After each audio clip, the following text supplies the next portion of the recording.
Hey, third grade. Today we are going to be making a project inspired by 1010. If you have not downloaded the Sketches School app, you need to do that first. You should have it by now because we've used it a couple times, but if not, you can go into self-service, go up to the top, 3 circles, click Art, and download the Sketches School app. But as I said, most of you guys should have that already. So I'm going to go into that app. And I can just click on this green folder here, and then I'm going to click the one with the plus. That's going to add a new artwork. And today we are going to be working on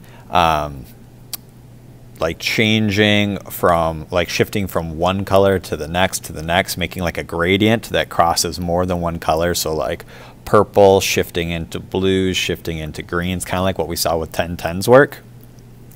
The first thing I'm going to do is I need to find a color that I want, so I'm going to touch the little square down here, and you can scroll up and down with it. Find one color that you want to use. Maybe I'll use this pink right here. Next, I'm going to click on this little paint roller right here. Okay, and you're probably going to get this thing that pops up on the side. If you don't, try holding your finger on it, but it should pop up. Looks like if you just tap on it, it pops up.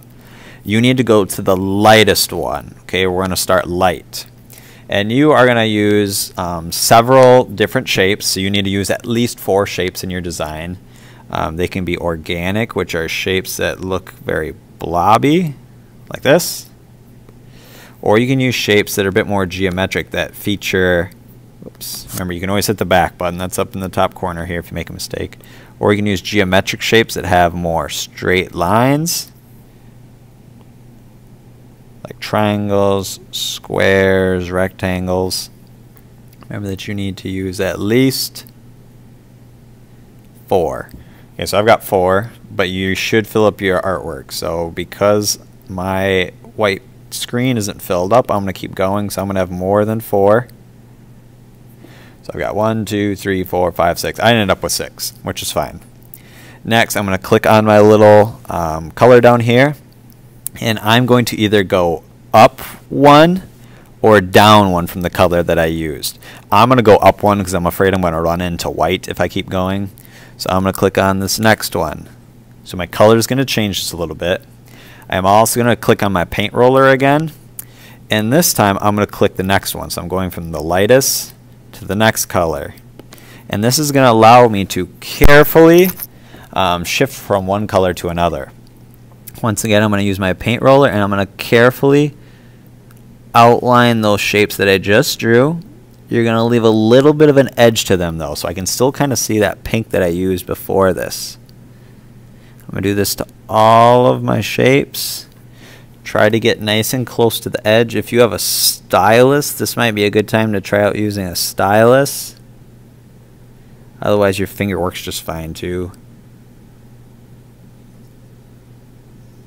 Make a mistake, remember you can always undo it.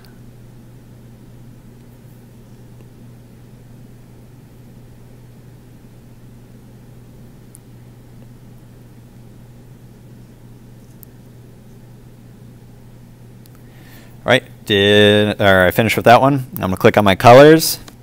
I'm going to move up again. Remember, I'm going up. Okay, you can go up or down, but you got to keep going the same direction the whole time. So I started with that lighter pink right there. Then I moved up to this darker magenta. Looks like I'm using like a lavender now. I'm going to click on my paint roller again. I'm going to choose the next one. So these are going to slowly start to get darker and darker. Our shapes are also going to continue to get smaller and smaller. Oops. And it's going to create this effect where it looks like our shapes are kind of receding or going back into the distance. Once again, touching my color, pick the next one. Touching my roller, picking the next one.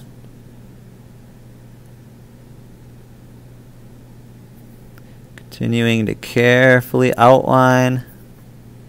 Notice how my colors are slowly shifting.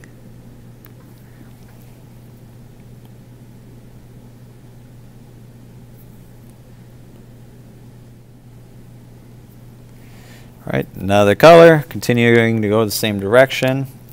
I'm down to my last square there.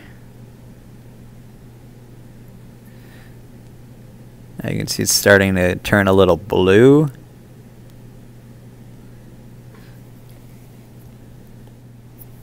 right, next one. Okay. Oh, look at that. I'm at the end of my line. Okay, I mean all the way down the gradient. Once you get that far, you don't need to worry about switching it, but I can still continue to go and add my colors. And even though I'm technically using a blue right now, it almost looks black because we continue to layer this on top of previous colors.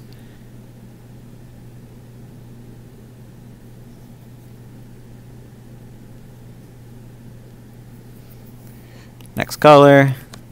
Remember, I don't need to worry about switching my roller anymore.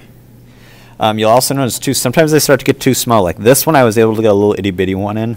This one I probably can't, so I'm going to skip over it. And what's going to happen when that happens is that because some of these are going to continue to get a little bit darker than others, some of these are going to look like they go further in, and some of them are going to look like they're not quite as like deep.